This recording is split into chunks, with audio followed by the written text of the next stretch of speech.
what I envy you for, cardboard cutout of me? The fact that you don't have feelings. Yeah. Because this cutout couldn't get angry this week like I have, couldn't freaking argue in the shower like I have for 5 days. I have been just arguing like why? Why is everybody in this case pissing me off? Like this case honestly has about 3 characters that are sort of positive. Everybody else is just gonna make you like wanna punch a wall. Literally like arguing in the shower. It was a great week. I'm gonna put you through a freaking roller coaster. That being said, this might be also one of the cases I was most passionate about. It's a listener suggestion, so if you're watching on YouTube, you can always leave in the comments like any of the further suggestions for the cases. I'll most definitely cover it. Like for example, I had no fucking clue. I have never heard about this case, and it's one of the biggest cases in South Africa, and it's mad. As I told you, it took 55 episodes, but I have finally found the case after every single paragraph, every single fact. I have like put a commenter was like so pissed off, so into this though. But before I put you through hell, we're gonna go to heaven because what's this guy's name? I have found the website. So I was looking to tell you what the origin of the expression "not here to fuck spiders," the Australian one. It was also the name of one of the first episodes because I literally discovered it that week. I decided obviously logically to fit everything around that expression rather than the actual episode and the case. So this week I was like, okay, let's look into that expression. There's not much of an origin there, but I found this blog post. It's aged so well. It was written so many years ago. It's aged so well. And it's just literally this guy wrote like all of the Australian expressions that he uses, and in certain cases he wrote the origins of those, and I was like, I'm in heaven. This has to be shared. This has to be used on a daily basis. So today is a bit different of a spin-off of like how we're approaching this first bit, and we are diving into Australian expressions. So, not here to fuck spiders actually might not have Australian origin. In Ian Fleming's first James Bond novel, Casino Royale from 1953, Bond says to the barman in French, did I Google how you say this? No, let's Google it on the spot.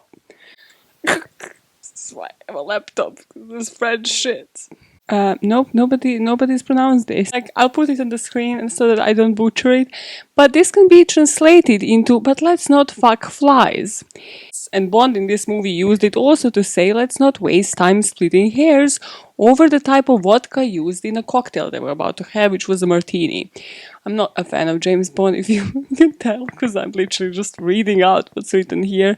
But whether this is authentic French saying or something that Ian Fleming made up, people don't really know. They just say it because it's the fun expression to be said. Other Australian expressions, dry as a pommy's towel. This is one of my favorites. This is the expression that suggests that something is so dry, it's barely seen or touched anything wet for a very long time. So of course, this guy has given us examples of how it's used sexually. And the origin is poms, apparently, or pommies are how they refer to the Brits. So them saying this relies heavily on the good old Australian belief that English people bathe no more than once a month. Okay, alright. By the way, I just got British passport, so I can confirm this is incorrect, because born and raised, British born and raised here, can you not tell by the accent, like duh. And a similar saying that Australians used, and that from now on I shall use at least once a day, is dry as a nun's cunt. It just makes me so happy. Now, the next expression is ugly as a head full of arseholes. Needs no explanation. Needs no clarification. You can also say, according to this guy's research, if I had a dog that looked like him, I'd shave its arse and make it walk backwards. Also, the ways to say ugly is seen better heads at a piss trough, face like a busted arsehole, face like a bashed in shit can, and head like a robber's dog. That I put in the script, I'm this close to moving to Australia because it's so offensive and so chill. Like, this is my country, this is where I belong. Then you have like slang for being drunk. So there is flat out like a lizard drinking. And if you Googled, apparently, which this guy has done everything for us, lizard tongues are pretty shitty little buggers, and when drinking, they shoot in and out at speed. So lizards are apparently not the best behaved drunks, but the best synonym to this expression for me is happy as a bastard on Father's Day. Like, how fucking offensive is this? Like, this is some like Daniel Schloss comedy. If you don't know the comedian Daniel Schloss, please check the life out of him. It's the best fucking Scottish comedian that is out there. It's actually so hard to pick favorites because the second I pick it, something else popped up in this article and I was like, no, actually, I think it's this. I mean, dry as a nut's cunt is pretty much high up there, like one of the top 3. But useless as a dog shitting razor blades. I was like, okay, this is aggressive. I love it. I can totally imagine it. Love that way of saying someone's useless as fuck. And then he goes off to name like some random ones where he didn't research the origins, but people used it since his childhood, so this is legitness. Carry on like a pork chop. This is like when your parents kind of tell you you're acting childishly, you're embarrassing themselves and like everybody. Built like a brick shit house. Pretty self-explanatory that it's for somebody more like bigger. Yeah, it's for somebody big. Couldn't organize a piss up at a brewery. And this one, I swear, there is like a movie or something where I have heard this expression before and I can't place it and I hate myself for it. Because it's such a good fucking thing to just say that somebody just can't organize shit. And then something that truly goes and comes around to describe the protagonist of this case, and that's a few sandwiches short of a picnic. And they're just saying somebody's dumb. But this guy say it doesn't necessarily mean just stupid. It can actually mean that like your brain is kind of damaged to a certain capacity. Like you just can't process information. And it's so freaking beautiful. So I put Kane Brimble. What a piece of writing. What a hero. I actually looked him up. Like it's one of those like WordPress old posts. So like all of the social media signs are like the old ones. And yeah, when I clicked on them, I didn't see that he was like tweeting anything and stuff. I wanted to like give the man a shout out. So hey, if you ever decide to listen to this, which, you know, is apparently about true crime, but I talk about expressions as well, Kane, hit me up. I hope it's pronounced Kane because it starts with a C, but then knowing Australians, fuck knows. And then my script goes on to say, I'd be okay with the episode titles forever being Aussie expressions, and then it just goes into the case. Like, there's no like interlude, there's no like fucking... I never fucking put a break that says like, hey Maya, this is where the case starts. Go into the mood, you know, like transition. So to tell you a bit about where this case is taking place today, it's taking place in South Africa, but it's like Stellenbosch, I think that's how it's pronounced. And this is the oldest town in South Africa. Anything that you see in this case, like these houses, the golf estate where these people lived, is like a fucking Hallmark movie. It is where they would record one of those like romantic movies where people would go and literally they would be that rich that it's just like horse riding or playing golf. Those are like the two pastimes. Filthy rich people, just beautiful freaking landscape where it's like, wow, you can see the mountains. It's like mountains in the backdrop of every fucking shot. That's where we are today. And Stellenbosch is actually known as the university town as well. So it has like that youthful vibe, even though it is mainly like what I just said, which is like rich people settling down and living their best fucking lives. And that's the Zal's resort. So this is one of those like rich resorts, super protected by fence, by CCTV, by security guards patrolling this place constantly. And this will become relevant. So during the nights of 26th and 27th January 2015, between 6 p.m. and 7 a.m. next morning, this guy was doing actually 5 patrol checks, and he found everything was as it should be. He even has done 3 bloodhound inspections, so he even went and carried around dogs somewhere around 3 in the morning, or actually 2:50, like they were pretty specific with this, and there was no alarms activated, so that meant there were no trespassers. Again, important, electric fences, guards, bloodhounds. And not just that, but this state was protected to the point that the person that was to jump over the fence would have to wear protective material, because this is, again, electric fence, you can't just like disable it. And even if the alarm was not to go off, the central room where they were monitoring everything from would have detected some tampering. So they would have detected that somebody has jumped over the fence. Why I'm telling you all about this? Well, because this is just to put you into perspective of where our crime is going to happen, because we are going straight into the discovery. Let's do this. I'm gonna get so pissed off in a bad freaking minute. In 2015, 20-year-old Henri van Breda killed his parents and his younger brother and attempted to kill his younger sister. He then tried to blame the whole thing on an intruder, ensuring he avoids the course of justice by all means necessary. It will take 3 years for the course of justice to finally find its way. What were his motives?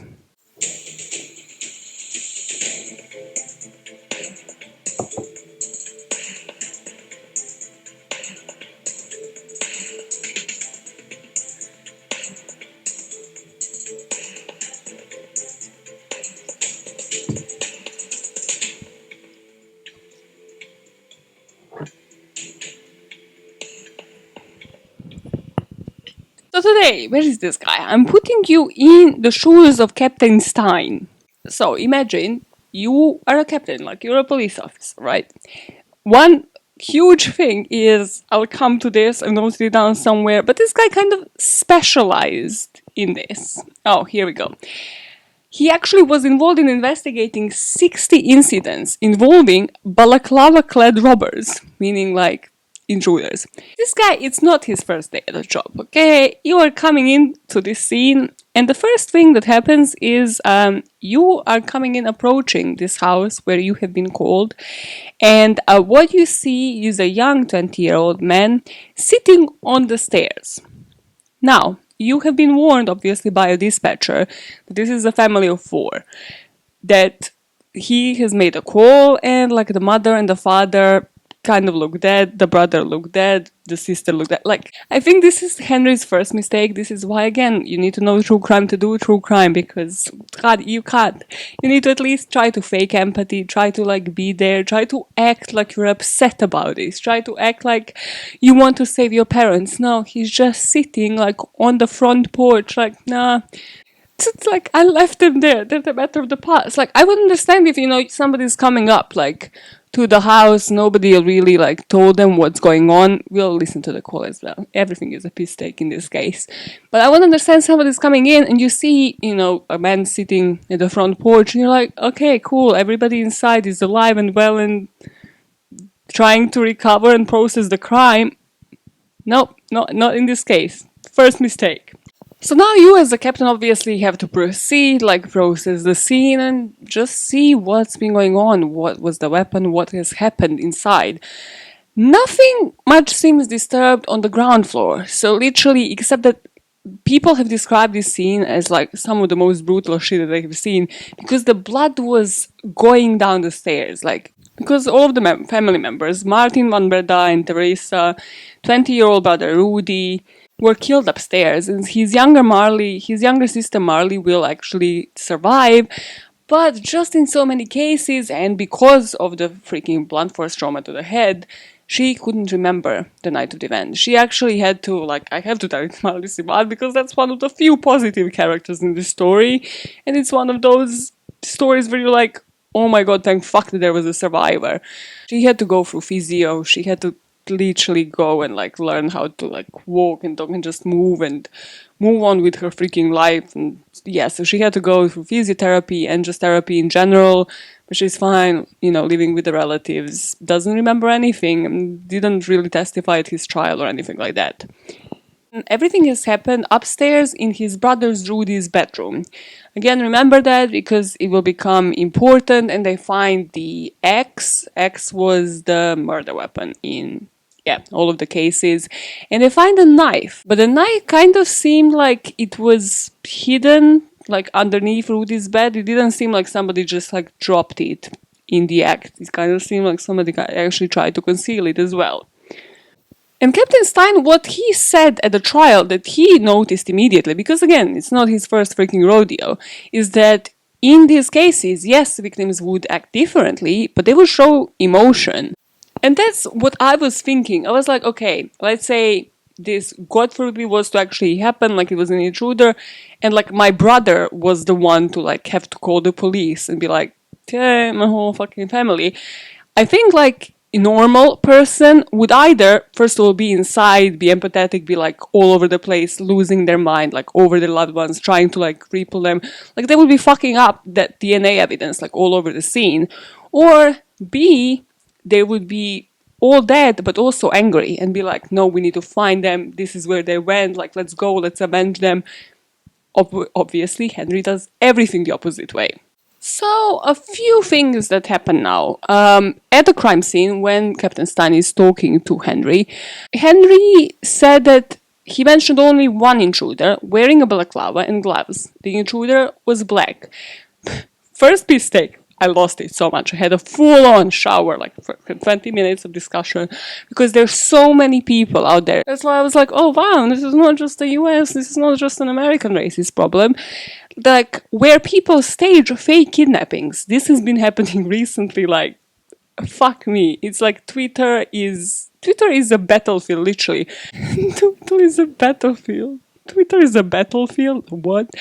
Yeah, Twitter is really out there, and like podcasters and everybody is trying to like retweet all of these missing posters, and then you have like all of these stories where it's like, oh no, this person has actually faked their own kidnapping, and of course they have accused a black person of like committing something, and you're just like, wow, really? It's like, oh, because of the climate, you're like, no, let's just accuse the black person. Of course they're gonna suspect and like trust me and believe me. So this is when I lost the respect.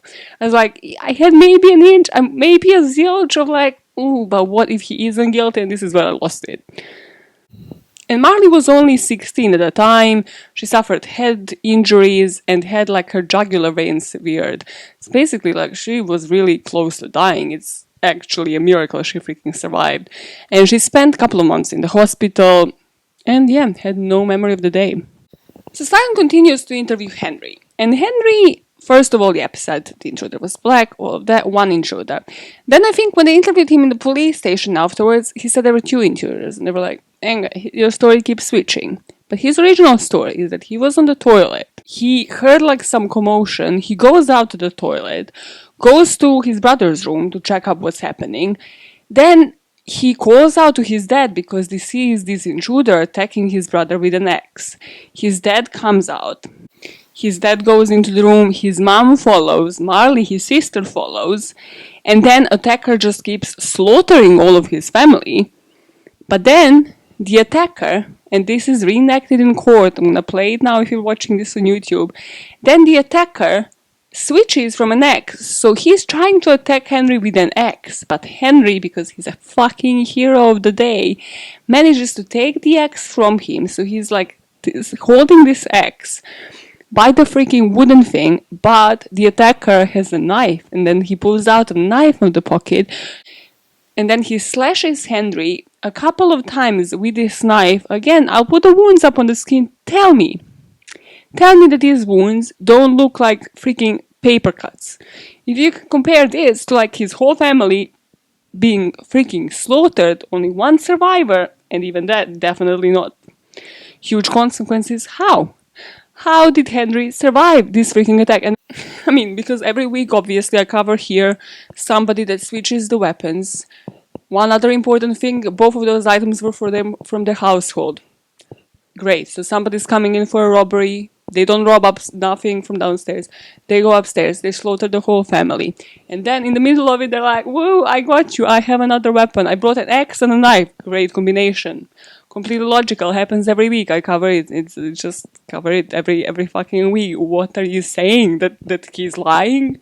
But even from how he's describing it, it just sounded like this would have been, first of all, the most slow-mo thing, because if Henry was to have actually gotten out of the toilet and came to his brother's room, like what? This attacker is just completely not acknowledging that there is another presence in the room. Like, Henry's just chilling there while he like slaughters his family one by one, and then he's like, oh my god, there's this guy, he has been here all this time, let's attack him, and then like, let's pull out a knife. What? It's just, how did you think this was going to be plausible? But the best was this YouTube comment. I'm not going to read it out, but I was like, my life has been made. Because this guy went through the roller coaster emotions where he was like, wait, did they check the toilet? Because if they check the toilet, if he was actually going out in a rush, he wouldn't have washed his hands, but he wouldn't have flushed that toilet either. Which means that, well, if they check the toilet, if there was poor pee in the toilet, that means Henry is not guilty. And I was like, wow, sir, do you work for the justice system? Maybe you should, maybe you shouldn't, but that comment just made my fucking day. And at the court, what became prevalent from this particular scene in Rudy's room is that his father, Martin, actually had deep wounds on his back.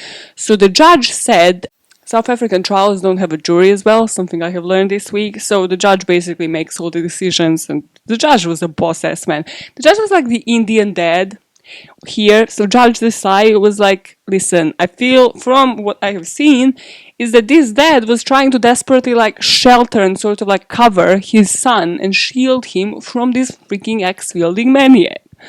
The judge thought like the dad was probably being like, okay, well, he won't try to strike me, like I'm the dad, you know, have some authority. Of course, that didn't happen. And just from what people have seen when analyzing this scene, they think like, and I think personally, like reading into the background, reading further into this case, that Rudy was like the initial target. Like there was some jealousy in the family. We'll speak about that later, but that the brother was the initial target. But then after him, like the one who got the worst out of it was his dad. And that is possibly because of shielding and possibly again because of, well, some background to them. So Martin, who was 54, died with at least 5 axe blows to the head and 1 to his neck.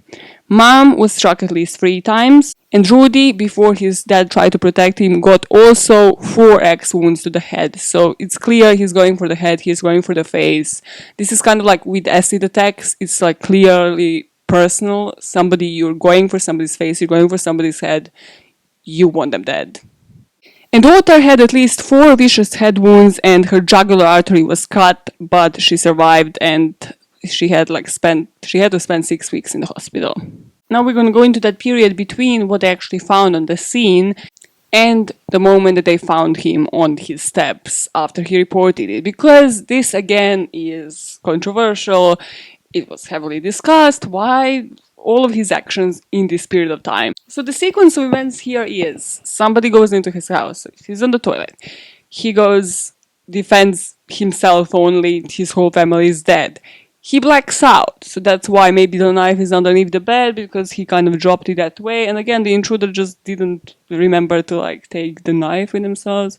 And the intruder just decided to drop these weapons that he again knew how to find in the house. Again, quite specific. I don't think that somebody would hold an axe and like that might explain why the knife was kind of underneath the bed. Again, super great. And in every story, what happens is the intruder drops both the axe and the knife. And not just that, but like, how did this come into his head that like this is going to be believable? Because what if somebody intrudes into the house and takes the weapon from that house, you would have thought like they took it all from the same place. Like, do they keep an axe in the like same freaking drawer where they're holding the knives? Most probably not. So, cool. Again, getting carried away, getting super passionate about it. He gets unconscious now, and in his story, he has lost completely the idea of time. He's unconscious because he's bleeding. Will become important again because of his paper cut wounds. So he's bleeding, he's unconscious, he wakes up, he again doesn't know how much time has passed, and he tries to call his girlfriend first. Why? Why did he do it? Why don't you try to call the emergency services? Well, he's gonna say why. So the girlfriend doesn't pick up. Note on the girlfriend, I'm not gonna spend too much time here on her, just in general. So let me just get it out of my system right now. She believed, as I've watched this 60 minutes, I think it's like Australian show, really well done, like 3 parts, it's on YouTube for free, go watch it, if you can still stomach this afterwards. His girlfriend still stood by him, 2018, and completely, like, she said, for her, the only thing what would convince her is that if he came out saying he's guilty, or if there was like CCTV footage, so like literally what she calls solid evidence. So whatever they presented as evidence apparently isn't solid enough for this girl, even though it was solid for everybody else. Got no respect for the girl, but sure, as again, like what she said in the interview, is she doesn't know if she's gonna like stick out and, stay like, well, not faithful, but like stay with him forever. So I hope she has changed her mind by now. I don't know, that's like the latest that I have known. And that's it when it comes to the girlfriend. But his first course of action is to try and call her. Now we come to the emergency call. So what people have said afterwards, or what they have found like on his phone, is he didn't actually know the emergency number. So Henry has spent like some time living in Australia prior to this. So apparently he didn't know like what the emergency line is in South Africa. Fuck me if I know. So he's tried Googling it. And then he managed to like find the freaking number and he tried calling it. One thing I need you not to do is focus on the dispatcher or whoever the person, whatever you call in South Africa, the person is taking this call, because everybody in the comments is focused on this, and yes, it's terrible, and yes, she doesn't get it, and yes, she doesn't understand the urgency and all of that. But just focus on the Henry, because that part is creepy enough. So for about 5 solid minutes, he tries to explain where he lives, so I'll play some of that now. Yeah. I need an ambulance, lots of... You need an ambulance? Yes, please. What's your name, sir? Henri van Breda. Henry. What's the contact number you're phoning from? My home phone number, but I'm not sure what the home phone number is. My cell phone. We're at 12 Hosker Street, please. What is this number that you're phoning from? Is there someone else that can speak if you're not able to? No. Who else is in the house? There's no one else. I need the contact number, please. Yeah, okay. 021 021 8800 8800 493. 493. And you need the ambulance to go to what? Number 12 Hosker Street. Hosker. Hosker. G-O-S.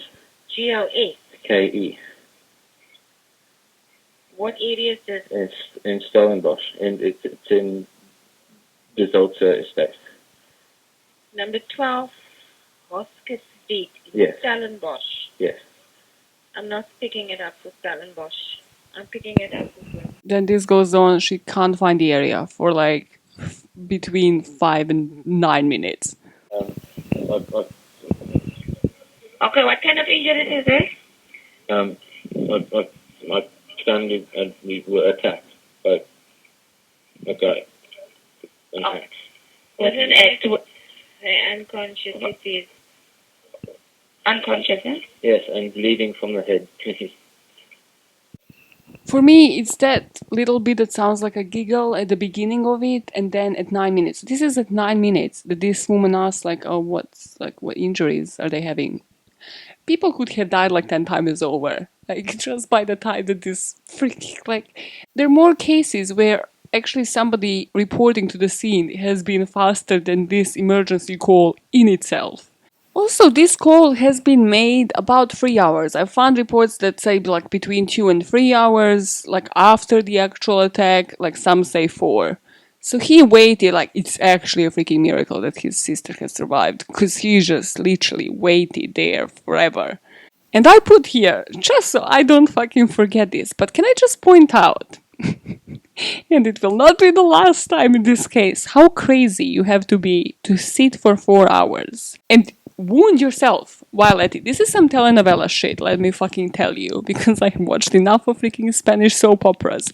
This is some freaking telenovela shit, but I have to take my glasses down just because light is pissing me off. So, in telenovelas, if they're like super psycho and the producers are super psycho, they have always that one person that is like, well, not always, this is like maybe happened in 2 telenovelas, still, maybe Henry watched those instead of true crime shows. Okay, for context, they have obviously examined his wounds, and just even from how the blood flows, even those like really superficial cuts that you see, well, first of all, they don't cut his nipples, so wow, this intruder must have been like so great. It's like one of those thieves, they're like, no, okay, I won't rob what you actually need, this is it. He's like, well, the way he cut himself is like he just went up there and then he was like, it's my nipple, I don't want to cut through it.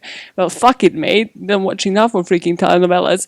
But then also because he said like he fainted, so like if he was to have actually been on the ground, right, being lying down, then the blood flow from those wounds would show that. So the blood flow would like be leaking in that direction, and then once dried out, that is what they would be able to see. But from the pictures, you see it's going like towards the freaking ground. So that means he has done everything standing up, and he has just been chilling, sitting on his freaking ass with his wounds, like planning. I don't know what the fuck he was doing in his head, googling shit.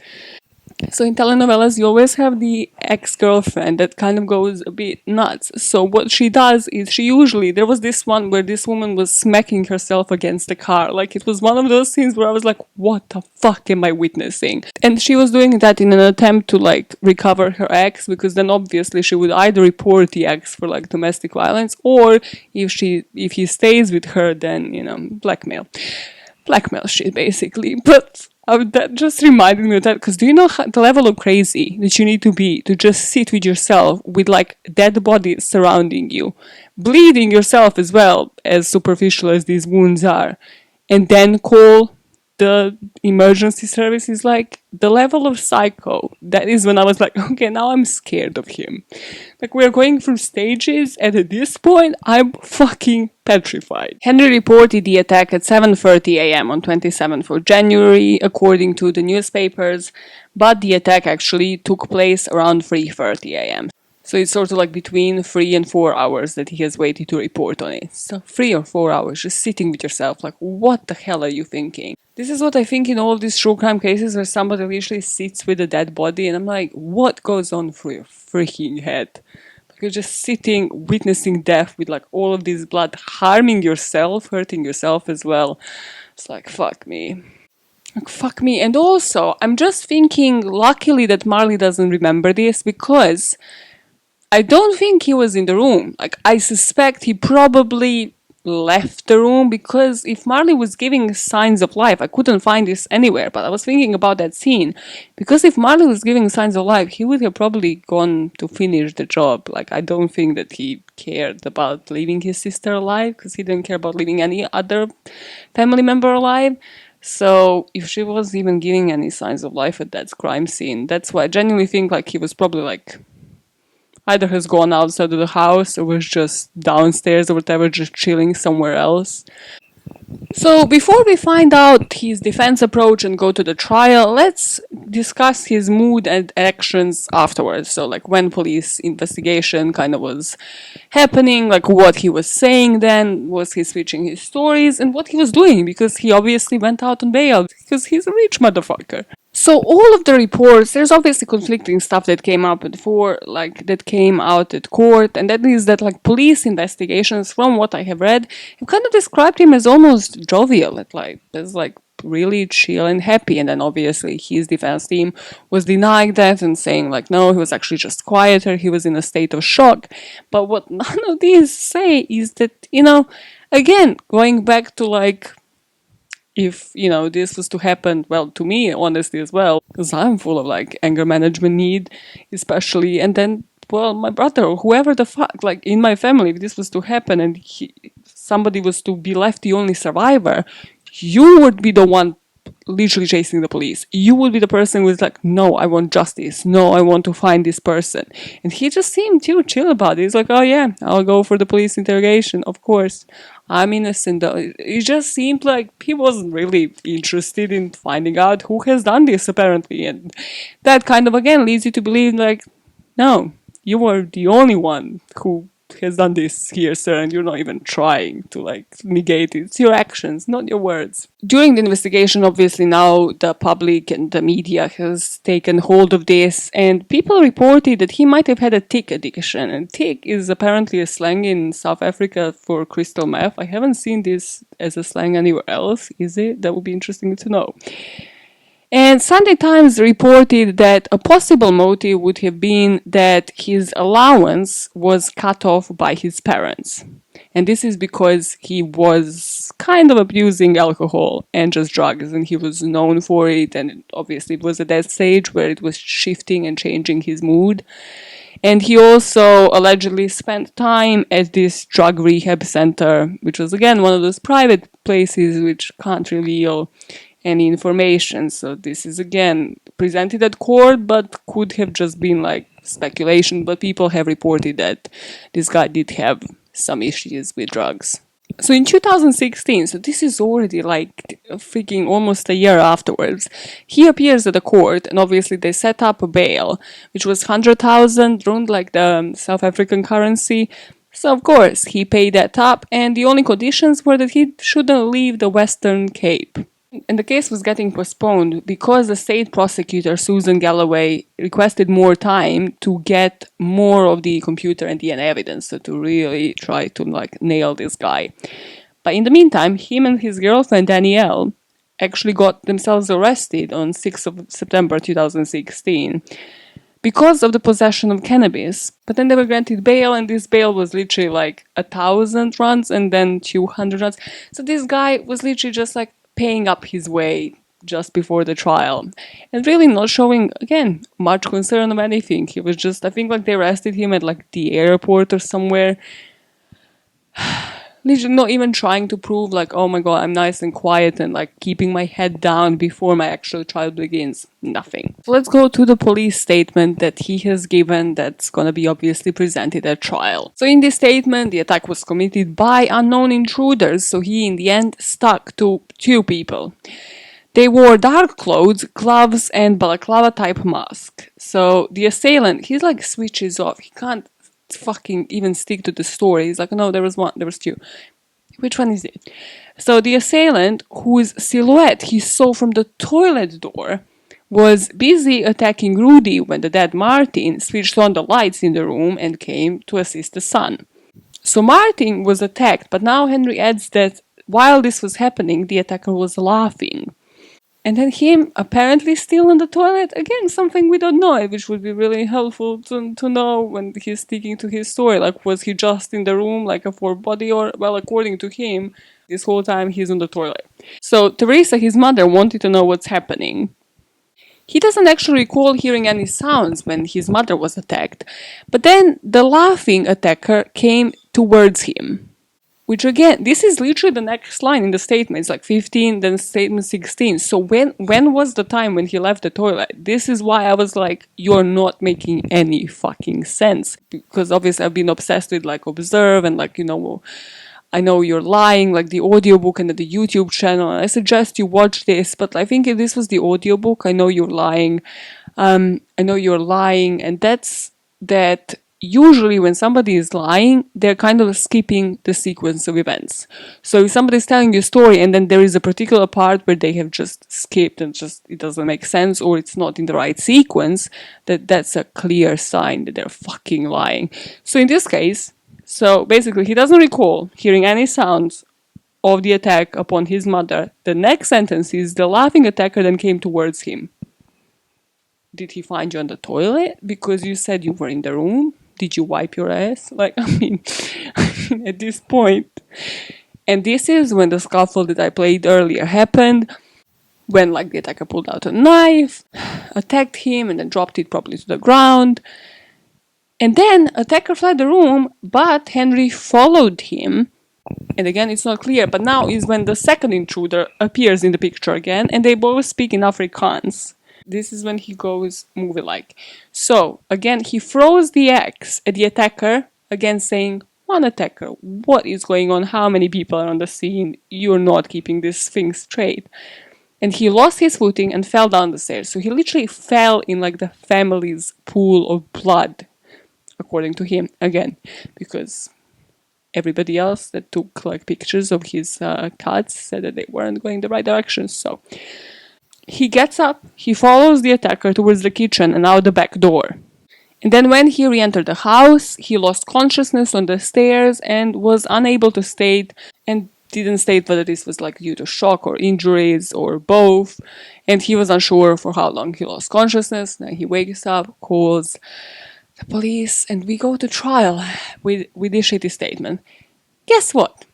Guess what I do at trial? This is when like I had my like, you know, my shower time when I argued with this decision. Like, yes, I think he's guilty. But also, as a defense lawyer, you need to be like, say to your client, it's in your best interest, when the whole nation thinks you're guilty, not to take the motherfucking stand. Of course, what does Henry do? Just proving that he's a freaking psychopathic narcissist. He takes a stand. He's like, no, I'm gonna show everybody I'm innocent. I'm gonna reenact this weird ass X scene. I'm gonna show everybody this. I'm like 100 mistake by now. 100 mistake. Has never watched a true crime documentary in his fucking life, and it's obvious and it's showing. When it comes to trial, let's just dissect this. So, firstly, let's go to the actual premise of the robbery. So, for that to be correct, obviously somebody had to breach the estate. All of that security, all of those security measures I spoke about at the beginning of the episode. So the judge said, like, it's not impossible, but it would require reasonable amount of skill and knowledge of the security systems. However, again, the weapons were found on the scene, so somebody came very unprepared. The fact that there was the whole downstairs floor that nobody was on. These robbers could have robbed the shit out of this house without anybody noticing for a good amount of time. Why the fuck did they head upstairs? Nothing was stolen, and then there was no reason to wipe out the entire family. Like, if it was a robbery, like, then the motive wouldn't have been to wipe them all out unless they had to, unless literally, like, they caught them in the act and they were trying to prevent them from, like, going out and robbing them, which brings us to, if the intention of these intruders was to kill everybody, why not bring their own weapons? And then flee with them from the scene. Conceal these weapons. Then I put, yeah, as Australians would say, he is at this point a few sandwiches short of a picnic. Not really doing great, are we? But not just that, but I think, like, this is when I wish I wasn't scared of animals and that I was like a pet lover and that I had this love for dogs because, again, the dog is telling a story. The dog here saves the day. Well, among, like, him being stupid, but his fucking stupidity saving the day. But the dog didn't bark at the intruder. However, Henry said that this is because the dog named Sasha was the opposite of a guard dog and would not have barked at unusual sounds in the house. Like, well, what? Sorry? Any dog would bark at the unusual sounds in the house. Like, their dog is literally bark when, like, something is happening, like, on the street, far from the house. But the domestic worker that worked for the house testified, and they were like, no, this dog would bark at me, like, even. He would bark at literally anybody that didn't live there. Like, he would have alerted the whole freaking neighborhood. So, of course, because Henry's on the stand and just ruining, not a single thing that he said worked into his favor. Not a single thing.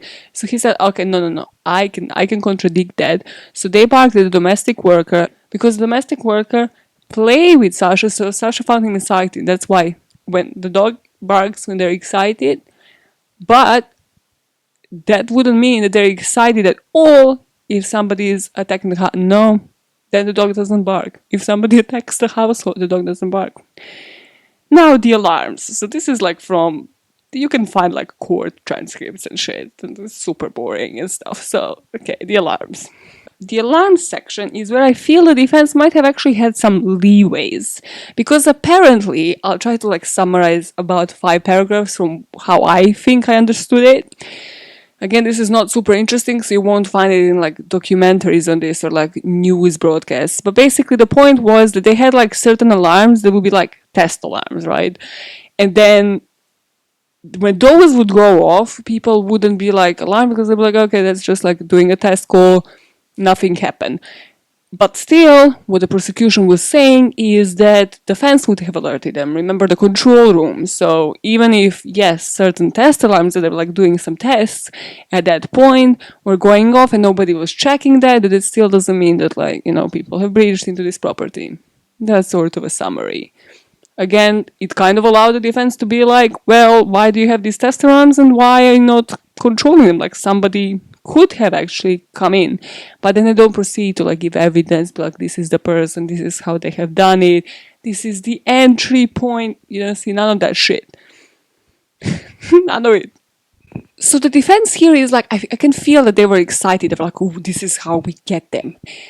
What if they didn't go above the fence? What if they went underneath the fence? You wouldn't have known. Were there any holes dug? And they were like, no. It's like, okay. What if they, dug the hole, then they covered up the hole? And they were like, okay, we checked for footprints. Like, this is not, it's like Detective Stein. It's Captain Stein, okay? It's not his first day on the freaking job. It's like, no, we checked everything. He's like, well, there was movement that morning. There were people, running and shit. This is like a rich neighborhood. They're like running at like 6 a.m. It's like, no, it's different when it's like, footprints going this direction. And the footprints going like they have just, dug a hole like it's a fucking prison break on this Richard's property. So they were like, no, there's just no basis for the hole and stuff. But also, remember that the intruder had to be wearing protective gear or clothes to prevent from like shocking. So even if he is digging a hole, he needs to know exactly how deep this hole is. Either that or they're freaking dying from an electric shock. Then the defense went to this whole possibility because they're like, okay, yes, it would have taken a lot of effort, like not to get electrocuted. However, what if they had a residence key card, right? What if somebody, it's the easiest way, somebody might have been having, an affair and like have gotten the access to this key card to the property. And again, this would mean either this was given consciously to them by somebody who wanted something, like who wanted his family killed, or it was stolen. And then everybody at the court testified that this family had really no enemies, like nobody that would go to this length and to this extreme. And then, of course, a lot of things, and this was such a focus, so this is like a good chunk of like everything in court, was to do with injuries, obviously. Because, well, it didn't look like the same intent was shown, the same force was shown to the whole of his family versus Henri. And it was very clear from the injuries, well, first of all, that they were much lighter, but also that they were very possibly self-inflicted compared to everybody else in the family. To which I put, you didn't care about your parents' nipples, you freak. And then I put this on a shirt. Yeah, I'm not gonna put it on my merchandise, but if you want to, sure, I'll sell it for you. Yes. The way that the defense put on this, that maybe could have used somewhere else, really, because everybody in this story is like literally a couple of sandwiches short of a motherfucking picnic. They put all of the freaking weight about this injury. And the fact that, because everybody obviously saw him for how they saw him because of how chill he was, how he waited for about 3 hours before calling the emergency, and then that emergency call kind of is just like digging your own grave with it because he just doesn't sound like he's rushing anybody. And then he's sitting on the stairs, just no urgency, everybody's chill, let them all die for like to make sure that they're dead kind of vibe. So they had a couple of experts, like brain surgeons, to testify that he has suffered a concussion. But everybody on the prosecution side basically said the abrasion is just not that hard. So like prosecution side is saying that with the amount, like from what they have seen, like his bruised eye, like bruised side of the head, which again means he was sitting upright because remember the blood and the flowing, and hitting himself. Fuck me. Or at best it means like his family members were putting up a fight and like it happened in that process. At worst, it means like this guy is actually fucking batshit crazy, sitting and hitting himself while waiting to like ring up the ambulance. So obviously prosecution is saying these are not serious enough, like for him to have blacked out for, I think in the end it was 2 hours 40 minutes for 3 hours. Wouldn't have happened. And then obviously his defense is being like, no, this is a concussion, like his brain was swollen. And if you remember, it took a lot of time to get like the computer and his phone records. So like the defense was relying really on like really small tiny things because they knew probably as well that he was guilty.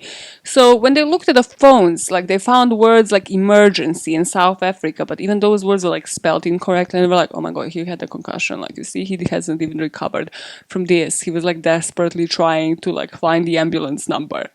But then the word ambulance and number were spelled correctly. So I'm like, okay, so what, emergency is more complicated to spell? South Africa? What? It's like literally where you were born and raised, but sure. And the judge in the end said like, yeah, this could just be like stressful circumstances. It doesn't necessarily mean, don't put this much weight onto this. It isn't like indicative of a medical freaking condition.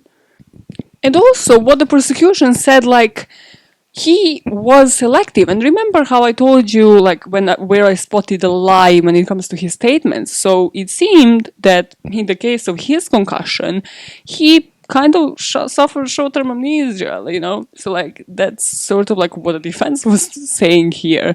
However, from what everybody is seeing, it's more of a selective memory loss. So he's remembering certain parts, and it's like one or two intruders. Who cares, really, after all? Just as long as you think it's not me. And I put here, like, there's no doubt in my fucking mind, had his girlfriend responded, had she picked up that phone, that he would have used her as a freaking alibi and would have fled.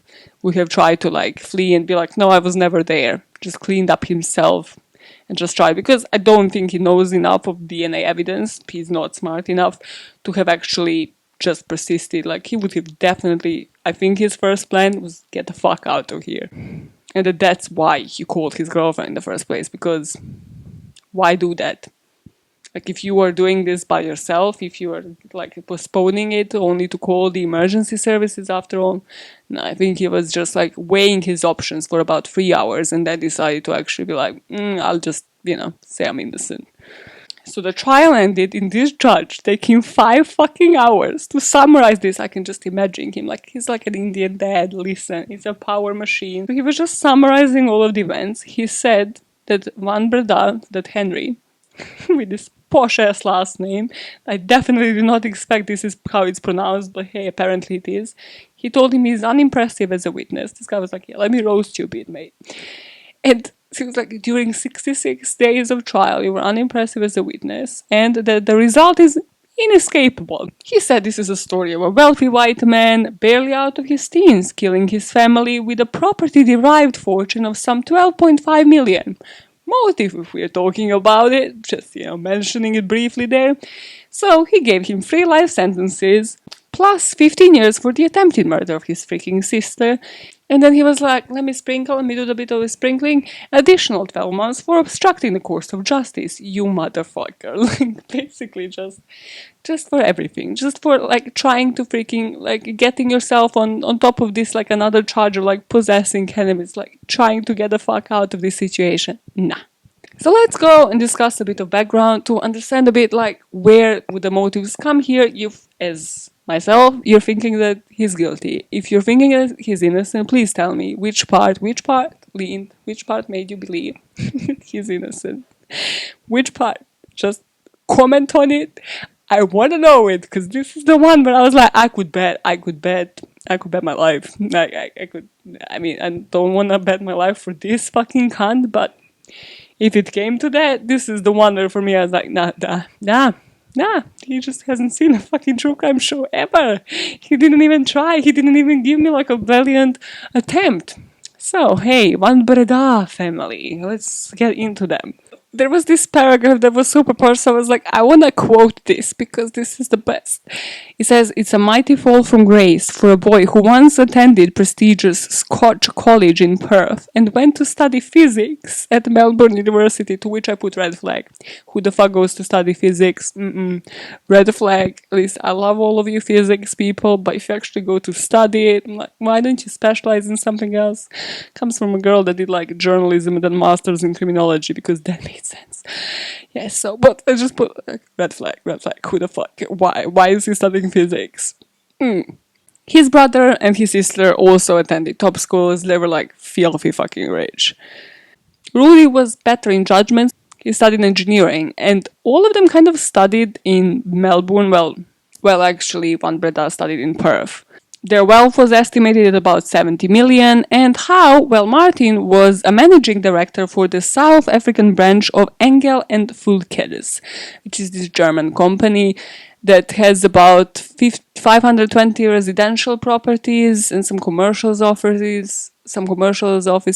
So it's like selling the industrial space, investment properties, retail, like offices, office spaces, property. It's kind of like estate, but it's more like brokering. Fuck me if I know. When I read this, I was like, he was just filthy rich, and he could have worked in different countries. The parents moved to Australia to be, like, closer to their sons when they were studying, but then they sold that house and they decided to move back to South Africa in 2014. And this is only a year before they died. And I found that to be interesting because I think, again, when it comes to these people that, seemingly have a decent life, not like moody, not like abusive childhood or anything, that it's kind of like what proceeds close to when they commit a crime that mostly tells you about the motive and about why they have done it. So his dad at this point was also developing a private school at Pretoria and has founded a company that tracked and recovered stolen vehicles. So this was like on top of the property group Engel and Volkers. This next bit reminds me, and I think some articles as well, from what I have read about the case of Eric and Lyle Menendez. I'm not sure if you're familiar with that one. I haven't covered it on the pod. It's these two brothers that decided to and plotted killing their parents, basically. But with that case, unlike with this one, that all stemmed from sexual abuse, apparently. Again, it was like dominant father in the family that was just literally putting pressure on everybody. It was that kind of family where everybody had to superficially appear like they were doing great, they were doing amazing, all of that. So that part kind of does apply in this case, minus from everything that I've read of any serious abuse or any sexual abuse in the childhood. So certain family members have reported that Martin has been strict and that behind closed doors it wasn't all as it seemed. Marley's ex-boyfriend actually described the family fight where Martin was apparently commenting on Marley's, so the sister's, weight gain. It was reported that he would consistently tell Henry that he's a loser and a dropout, he isn't doing as well as Rudy. Again, everything was directed as well, look at this, Rudy's doing the best, being the oldest, and then Henry and Marley, you're just not following up, you're just not as great as your older brother. Which again, remember when I told you that it will become relevant that everything happened in the brother's room and it all started with the brother, because I think that's where the anger was aimed at. The family friends also at the trial described Henry as a bit of a black sheep and that he was always against this perfect backdrop Van Breda family was trying to implement and to show off to the public. And that he also contrasted his brother in particular because his brother was described as by this article as gorgeous, sporty and academic, had a winning smile. I love how whoever wrote this fucking article was thirsty for Rudy. It was whoa, the picture of his brother was just winning smile. He turned everything he touched to gold. Chill. Chill.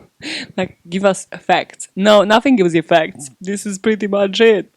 And there was one newspaper source that I have read that has quoted that Martin and Teresa, according to Martin's twin brothers, threatened to cut Henry out of his family allowance if he carried out to lead his lifestyle and use drugs. And then this only happened a weekend before the murders, so that, this was kind of the straw that broke the camel's back and that really made Henry be no, I need to do something about it.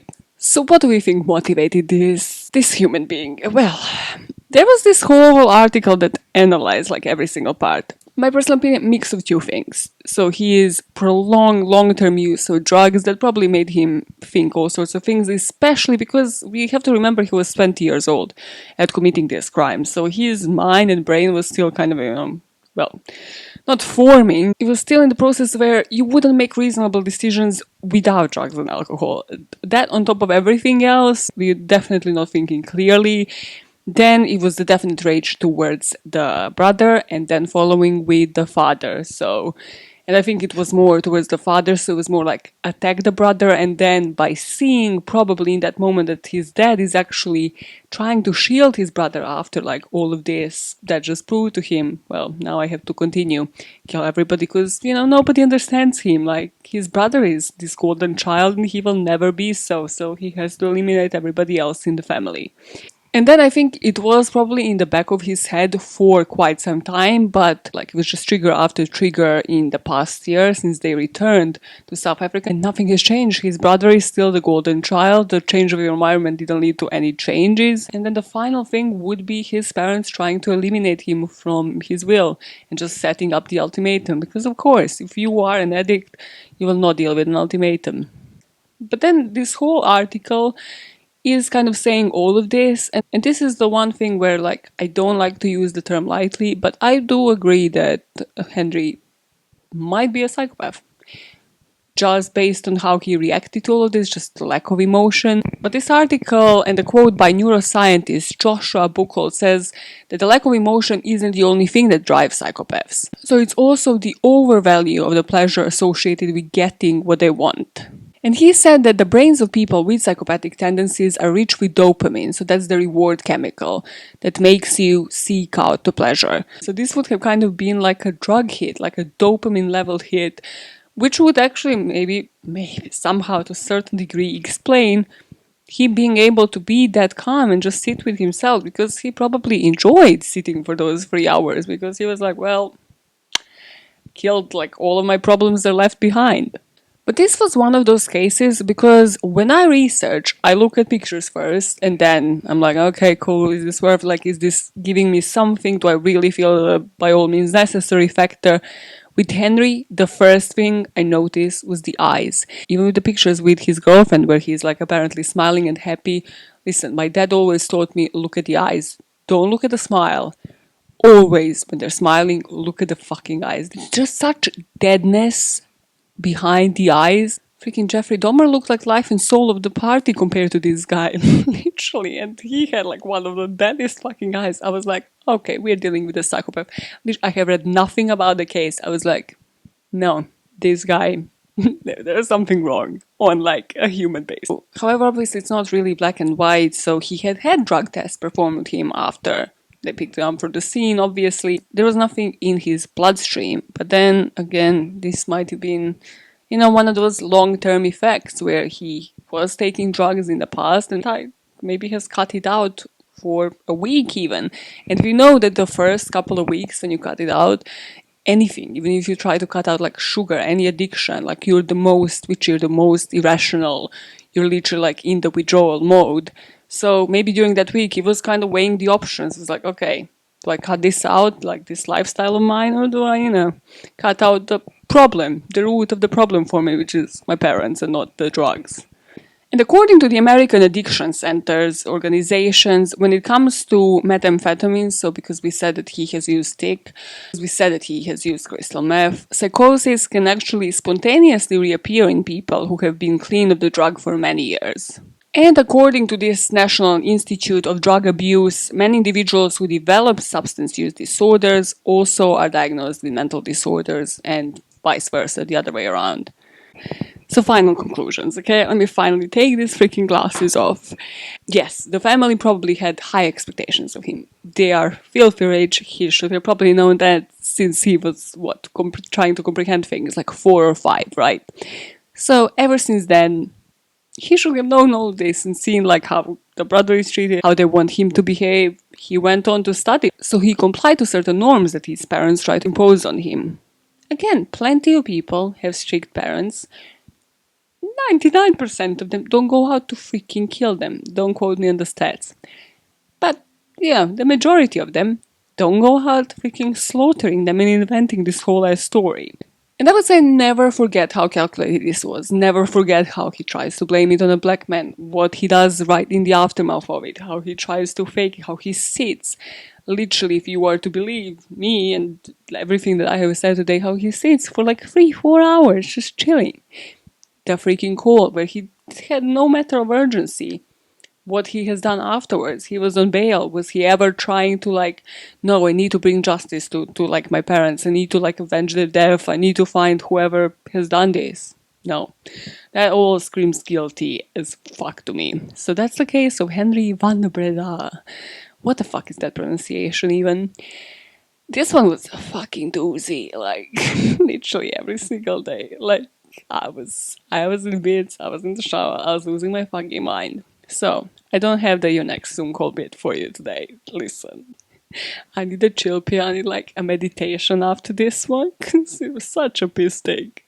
But you let me know on the socials that BAMPod or via Gmail, podbam@gmail.com, what you think the motives are. Do you agree with me? Do you disagree? Do you think he's innocent? Please tell me what convinced you if you do, because I'd love to hear it. But now, I have to leave you. It's probably been one of the longest. So you have been avoiding the work for over an hour right now. And I have to leave you. Let you live your Monday and let you live your life. in such a way where you don't snap because somebody sets you up the ultimatum. You let them go and you live your best life, or you let the drugs go. You know, one or the other. You don't slaughter your whole family pretending there was an intruder, using the freaking tools from the same house. Or just to avoid all of that, if you are there with the anger management, if you are getting therapy for yourself, don't put an axe and a knife in the same drawer. Yeah. Those are my conclusions for this week. So until next week, until next Monday, you know what to do. You keep making the world a better place. How? One motive at a time. Bye, fuckers.